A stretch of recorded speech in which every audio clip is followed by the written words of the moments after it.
নমস্কার। ক্যালকাটা ডায়ালগস থেকে মনোজ দাসের প্রীতি ও শুভেচ্ছা নিন। জল।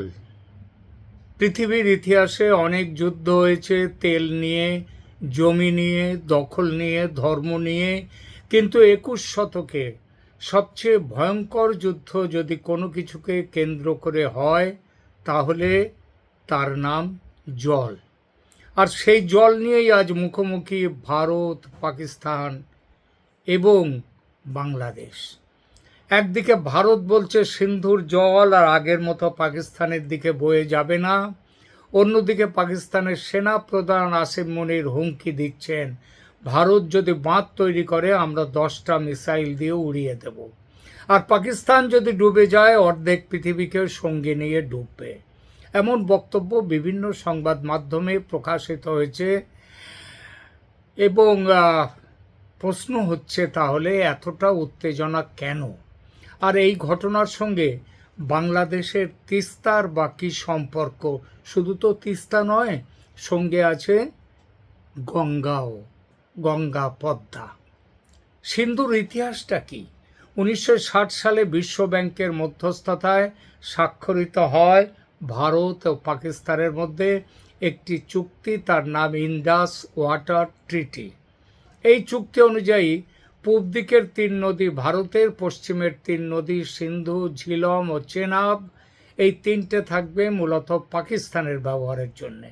প্রায় 65 বছর ধরে এই চুক্তি ভারত পাকিস্তানের সবচেয়ে সফল আন্তর্জাতিক চুক্তি হিসেবে পরিচিত ছিল। বারবার যুদ্ধ হয়েছে, কার্গিল হয়েছে, 26/11 হয়েছে, তবুও এই চুক্তি কিন্তু ভেঙে যায়নি, টিকে ছিল। কিন্তু পহেলগাঁও হামলার পর ভারত এই চুক্তিকে কার্যত স্থগিত রাখার সিদ্ধান্ত নিয়েছে। কেন ভয় পাচ্ছে পাকিস্তান? অনেকে ভাবছেন ভারতকে আগামীকাল থেকে সিন্ধুর জল বন্ধ করে দিতে পারবে। উত্তর না, কারণ ভারত চাইলেও বন্ধ করতে পারবে না, কারণ প্রয়োজনীয় জলাধার ও সংরক্ষণ অবকাঠামো কিংবা পরিকাঠামো এখনও সম্পূর্ণ তৈরি হয়নি। কিন্তু ভারত যদি আগামী কয়েক বছরে বড় জলাধার, ব্যারেজ ও সংরক্ষণ প্রকল্প তৈরি করে তাহলে শুষ্ক মৌসুমে জল ও প্রবাহ নিয়ন্ত্রণের ক্ষমতা ভারতের অনেকটাই বাড়বে, আর এটাই পাকিস্তানের সবচেয়ে বড় উদ্বেগ। এখন কি আছে তাহলে সিন্ধুতে? সেখানে ভারত প্রয়োজনের সময় নিজের যেটা জমিয়ে রাখা জলের যে জলাধার আছে সেখানে জল জমিয়ে রাখছে, অর্থাৎ শুকনো মৌসুমে এখনও সেখানে তারা জল ছাড়ছে না, আর বর্ষার মৌসুমে সেখানটাতে জলটা আরও ব্যাপকভাবে চলে যাবে, পাকিস্তানের ভেতরে বন্যা হবে।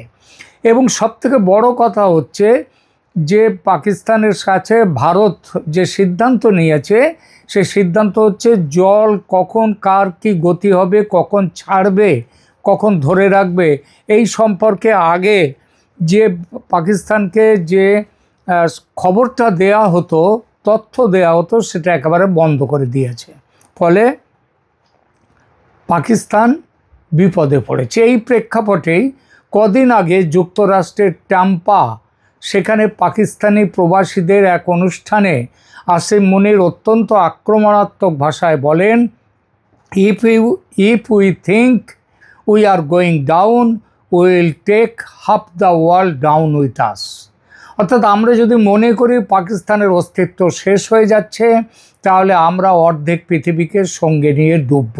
এটা থেকে একটা পরিষ্কার যেটা জিনিস বেরিয়ে এলো সেটা হলো এই যে সিন্ধুর যে 3টি নদী যদি পাকিস্তানে, যার জল এতদিন পাকিস্তান পাচ্ছিল ভারতের মধ্যে থেকে যাওয়া নদী, সেই জল আর পাকিস্তানে যা না গেলে পাকিস্তান কিন্তু খুব খারাপ পরিস্থিতিতে চলে যাবে, পাকিস্তানের অস্তিত্ব শেষ হয়ে যাবে। ফলে যে হুমকি আসিম মুনির দিয়েছেন সেটা কার্যত পাকিস্তানের পারমাণবিক সক্ষমতার ইঙ্গিত হিসেবে ব্যাখ্যা করেছেন অনেক বিশেষজ্ঞ। আসিম মুনির আরও বলেছেন, ভারত যদি সিন্ধু নদীর ওপর বড় বাঁধ তৈরি করে তাহলে পাকিস্তান সেই বাঁধ মিসাইল মেরে উড়িয়ে দেবে। ভারত এটাকেও নিউক্লিয়ার স্যাবার র্যাটলিং বা পারমাণবিক হুমকি বলে এটা সমালোচনা করেছে। এবার আসি বাংলাদেশের প্রসঙ্গে। এখানেই শুরু হয় সবচেয়ে আকর্ষণীয় প্রশ্ন। বাংলাদেশ বহু বছর ধরে তিস্তার জলের দাবি জানিয়ে আসছে। ভারত বলছে এই নদীর উজানে পশ্চিমবঙ্গ রয়েছে, সেখানে কৃষি ও মানুষেরও প্রয়োজনও গুরুত্বপূর্ণ, সেটা পশ্চিমবঙ্গ দেখবে, ভারতকেও সেটা দেখতেই হচ্ছে। এবং 2011 সালে এই কারণে মমতা ব্যানার্জি যখন পশ্চিমবঙ্গের মুখ্যমন্ত্রী, তখন মনমোহন সিংকে বাংলাদেশের সঙ্গে তিস্তা নদীর জল বন্টন নিয়ে চুক্তি করতে দেননি মমতা বন্দ্যোপাধ্যায়, পশ্চিমবঙ্গের মুখ্যমন্ত্রী। অন্যদিকে বাংলাদেশ কি বলছে? শুষ্ক মৌসুমে পর্যাপ্ত জল না পাওয়ায় তাদের উত্তরাঞ্চল ক্ষতিগ্রস্ত হচ্ছে। এই অবস্থায় চীন তিস্তা অববাহিকায় উন্নয়ন প্রকল্পে আগ্রহ দেখিয়েছে বহু বছর ধরে। কদিন আগে তারেক রহমান চীন সফর করেছেন। তিস্তা মহাপ্রকল্প নিয়ে কথা হয়েছে চীনের সঙ্গে, যদিও কোনো চুক্তি বা মৌ স্বাক্ষরিত হয়নি, এটাই খবর। এতে ভারতের কৌশলগত উদ্বেগ বেড়েছে। সবচেয়ে গুরুত্বপূর্ণ তুলনাটা কোথায়? এখন প্রশ্ন, বাংলাদেশে তিস্তা নিয়ে চীন সক্রিয় হতে পারে, চীন সেই ইচ্ছা দেখাচ্ছে। তাহলে পাকিস্তানের সিন্ধু নিয়েও কেন চীন কোনো সক্রিয় হচ্ছে না? উত্তরটা এত সহজ নয়, কারণ দুদেশেই উজানের নদী হচ্ছে ভারত, এবং ভাটিতে আছে পাকিস্তান, আবার ভাটিতে আছে বাংলাদেশ।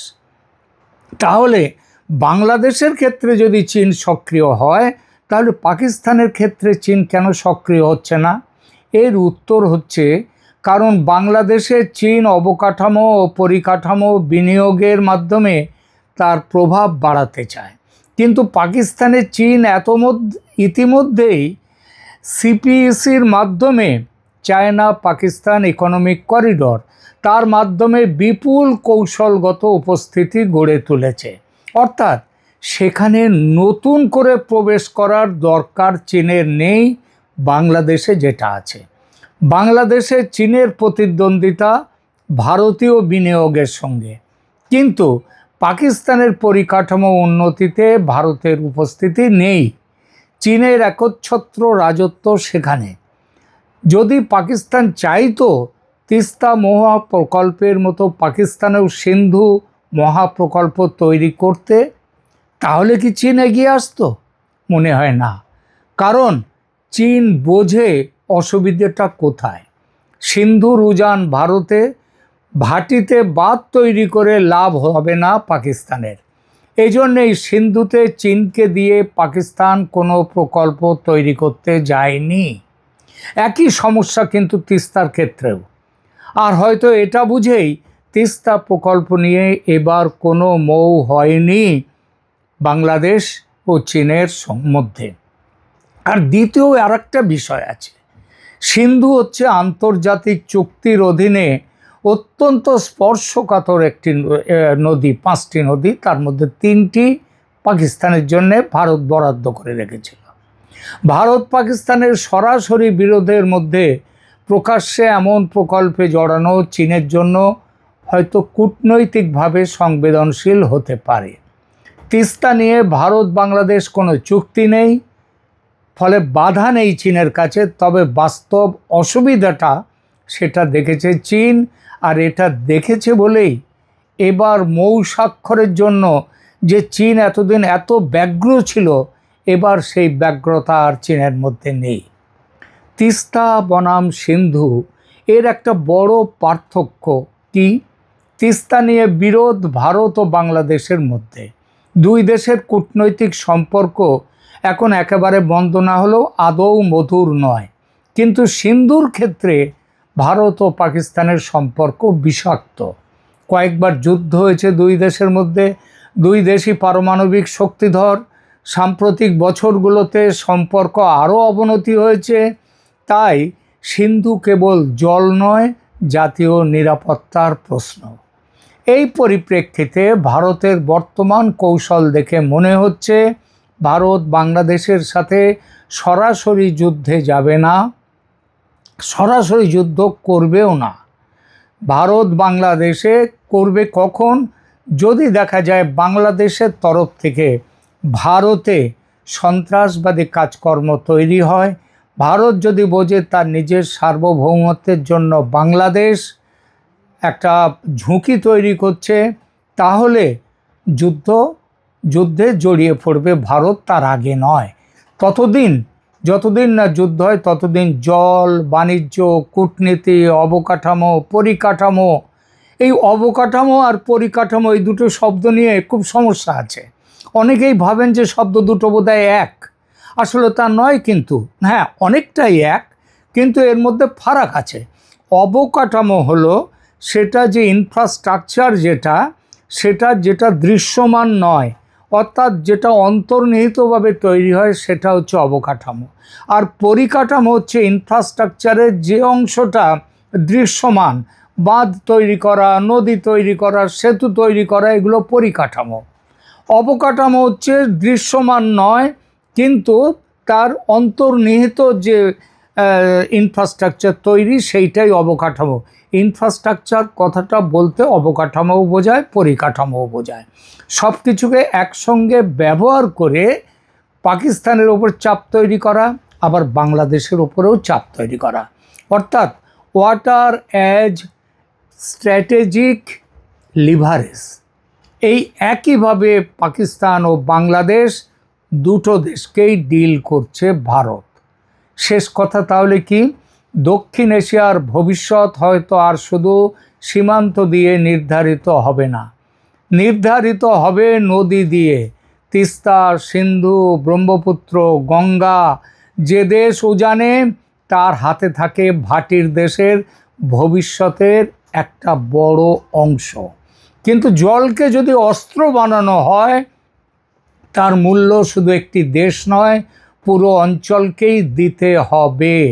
সুতরাং আজকের সবচেয়ে বড় প্রশ্ন, দক্ষিণ এশিয়া কি জল ভাগাভাগির নতুন সমাধান খুঁজবে, নাকি আগামী দিনের সংঘাতের নাম হবে জল যুদ্ধ?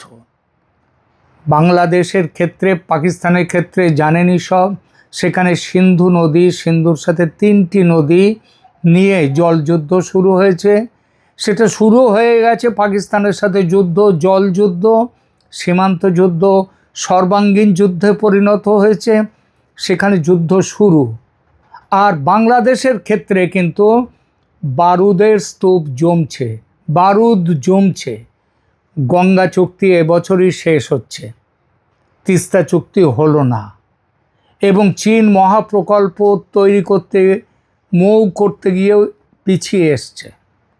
ইতিমধ্যে পশ্চিমবঙ্গের বিজেপি সরকার, নতুন সরকার, তারা ঘোষণা করেছে 11,000 কোটি টাকা খরচ করে, নতুন করে নয়, যে তিস্তা প্রকল্প অলরেডি আছে ভারতের, গজলডোবায় ভারতের বড় বাঁধ আছে, জলবিদ্যুৎ কেন্দ্র আছে, কিন্তু ভারত এখন আবার ঠিক করেছে ওই বাঁধ প্রকল্প আরও বড় করা হবে, 2টো খাল খুঁড়ে নেওয়া হবে, এবং খাল খননের দ্বারা পুরো উত্তরবঙ্গে সেচের ব্যবস্থা করবে। এই জন্যে 11,000 কোটি টাকা বরাদ্দ করেছে, এবং এই টাকা, যা খবর, সেটা হচ্ছে ভারত সরকার থেকে আসবে।